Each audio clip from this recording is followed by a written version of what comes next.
15 men on a dead man's chest. Yo-ho-ho and a glass of fruit punch. Bad jokes are so fun. A few years ago, a book-obsessed girl's mother said, "You know, pretty soon they'll stop printing books altogether and the world will be overtaken by Kindles."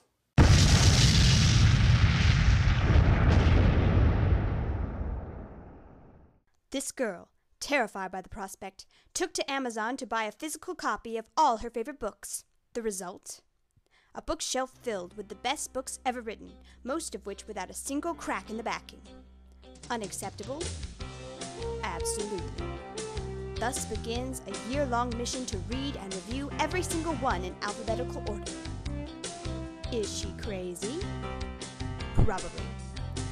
This is the Favorite Book Project, 2015.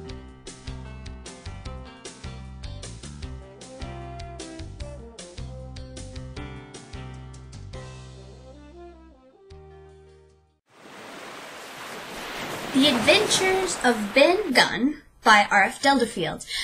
This is a prequel to the story of Treasure Island, which was written by Robert Louis Stevenson. So it's one of those books where somebody else decided they were going to write more about a story, which I usually hate those things, but I like this one. We'll get to why later. R.F Delderfield was an English dude who wrote a lot of things in the mid-1900s. A lot of his stuff is well liked. Not sure if it's still in print. The Adventures of Ben Gunn is not in print anymore, and I just found out I got ripped off. This, look, it says it was $3. Look, it was $3 back then, and I just got it for $8. So I feel ripped off. Now, first of all, we're going to get to Treasure Island soon. Soon meaning a very long time because it's in the tease.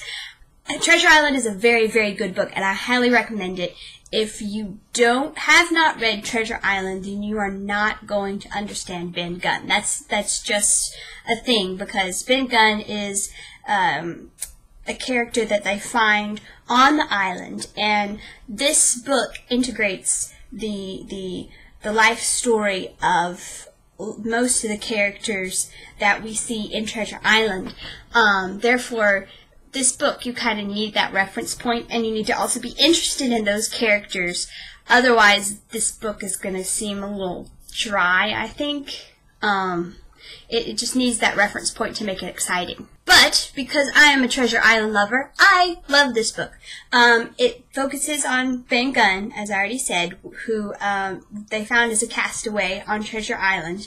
And it talks all about how he became a pirate, and how he eventually ended up on the island and all of his adventures in pirating and stuff like that. And it's really fun as a pirate book, because I like pirates. Pirates are fun and interesting.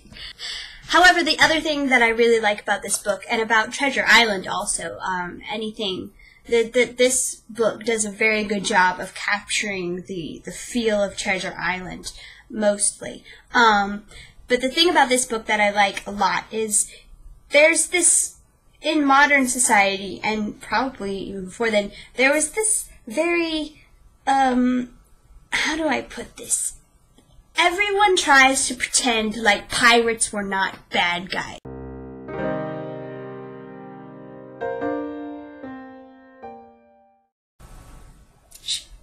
Hello, I'm Pirate Bob! Why, good day to you, Pirate Bob. Hi, Pirate Bob! I was wondering if you guys would like to go on a pirate adventure with me!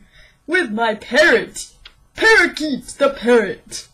Oh my goodness, that sounds like so much fun! Can I go, Mommy? Oh, I'm sure you can go. I just don't think I'll be able to go. Do you think you'll be able to take good care of Ellery for me, Pirate Bob? Of course, ma'am. I'll take good care of him. We'll just go find some fun, hidden treasure that we didn't steal any of it from, and then we'll go and fly on the ship and stuff. Oh, that sounds like a lot of fun! I'm sure Pirate Bob will take good care of you, Ellery. Yay! Bye, Pirate Bob and Ellery! I'll see you all in a few months! Bye!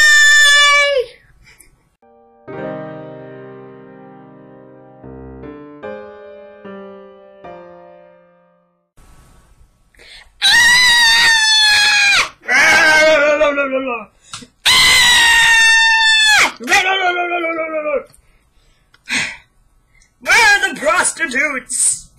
So this book is not like the first scenario where, you know, pirates are given this wreathful, spectral glow of, oh, they're just fun-loving scallywags. No, this book actually heads straight on into what the pirates were doing was wrong. Ben Gunn feels terrible about this because he is narrating the story.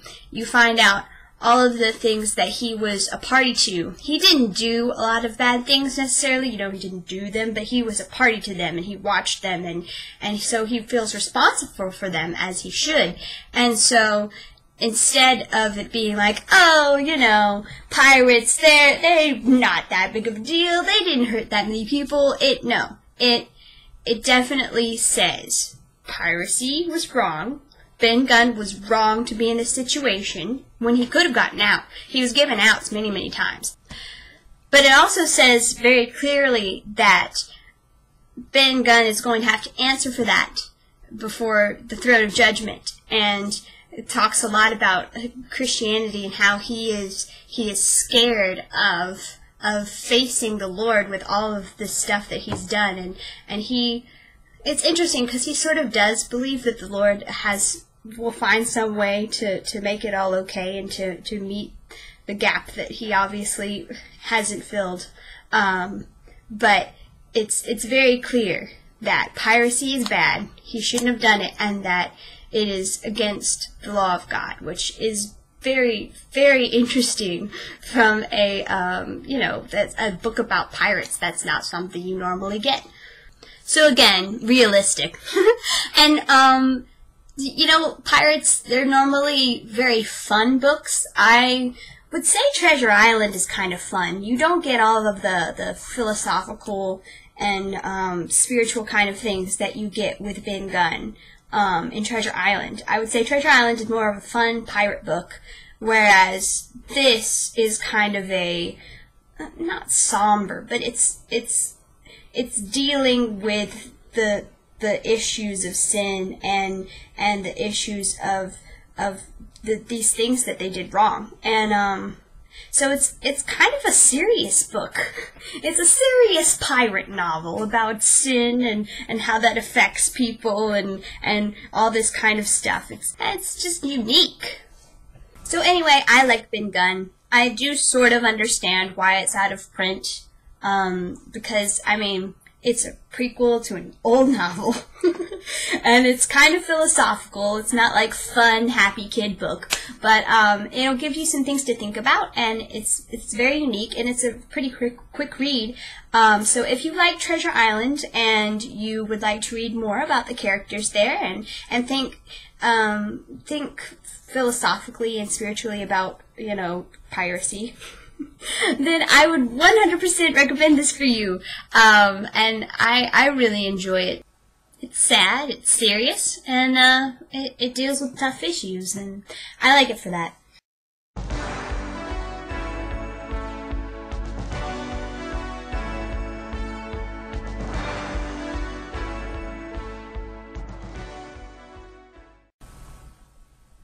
Sorry if I seem a little, like, down. It's not a very happy novel to talk about. You're not going to be like, ooh, fun novel. Let me see. I wanted to know from you guys if you've read it, which you can get it on audiobooksforfree.com. It's kind of scratchy and the person talks like this, but it's fun. I was wondering if you guys like the two main characters. I had trouble, especially at the beginning, liking Ben Gunn and liking Nick Allardyce. I was like, can I root for these people? Am I supposed to be rooting for these people? What am I supposed to be doing with these characters? Which is another really unique thing. Like, usually you're like, ooh, likable characters, and, you know, you want to make the person root for them or despise them with all their mights, and yet I couldn't do either. I was like, well, you know, Nick's really loyal to Ben, and it's so sweet. But then I was like, but he's also a killer who, like, you know, gets drunk and then murders people, like. And then you have Ben, and he's just like a little follower, like he's a little puppy dog after Nick. And you're like, Ben, stop following Nick, he's bad for you! Ugh. But then you're also like, oh, but Nick's so nice sometimes, like, ugh. It's also a frustrating novel.